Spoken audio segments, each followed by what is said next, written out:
Dans les démarches d'innovation, on parle régulièrement d'enjeux stratégiques, de techniques de créativité, de tests utilisateurs, de propositions de valeur. Un enjeu que je trouve moins souvent abordé est celui du management opérationnel des équipes qui constitue cette chaîne de valeur, voire le volet RH de ce management. Cette question est pourtant essentielle, pour être direct.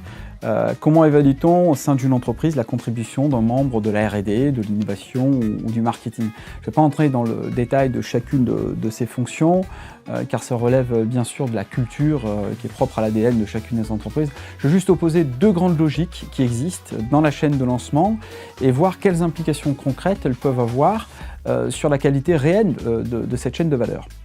Parmi l'ensemble des critères qui permettent d'évaluer la chaîne de lancement, l'un d'entre eux peut être la capacité à contribuer à des offres, produits ou services qui au final enregistrent un succès réel sur le marché. Un succès réel, ce sera par exemple le fait d'être en ligne ou assez proche du business plan. Le point positif de cette approche, c'est que l'exercice du business plan, par exemple, en amont, a davantage de chances d'être travaillé pour être réaliste, plutôt que largement surprometteur ou fondé sur des cibles trop floues ou trop larges.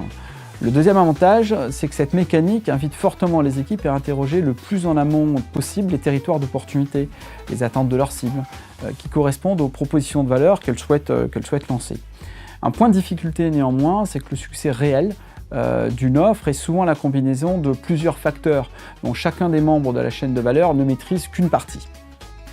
Autre approche, fixer les règles internes de respect de la gouvernance de la chaîne de valeur, respecter les procédures et les jalons internes de lancement, alimenter régulièrement le pipe d'innovation de nouvelles initiatives. Bref, lancer des offres, régulièrement et avec agilité. Alors le point positif de cette démarche, c'est qu'elle fixe finalement des objectifs internes qui sont atteignables. Un bon chef de produit, par exemple, est un chef de produit qui lance des projets dans le pipe. Cette approche dynamise la logique de lancement.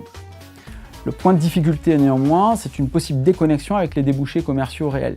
Si par exemple les chefs de produits ou les responsables d'innovation sont incentivés au nombre d'initiatives de lancement qu'ils entreprennent, le pipeline d'innovation va alors être engorgé de projets à maturité inégale.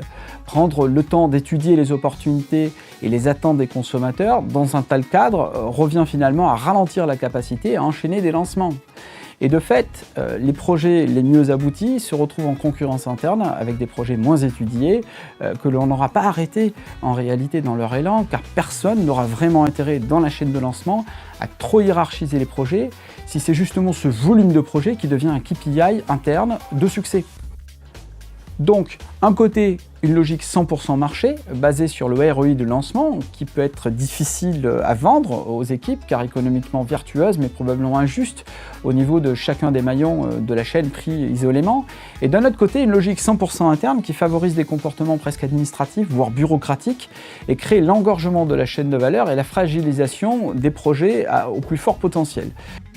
Donc une mécanique d'incentive adaptée doit donc tenir compte à la fois des leviers d'action individuelle interne, qui sont différents en fonction de la R&D, de l'innovation ou du marketing, mais aussi probablement en collectif du succès économique du lancement.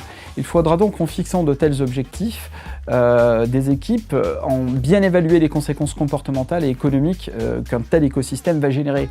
Il y a clairement un volet managérial et RH sur ce sujet.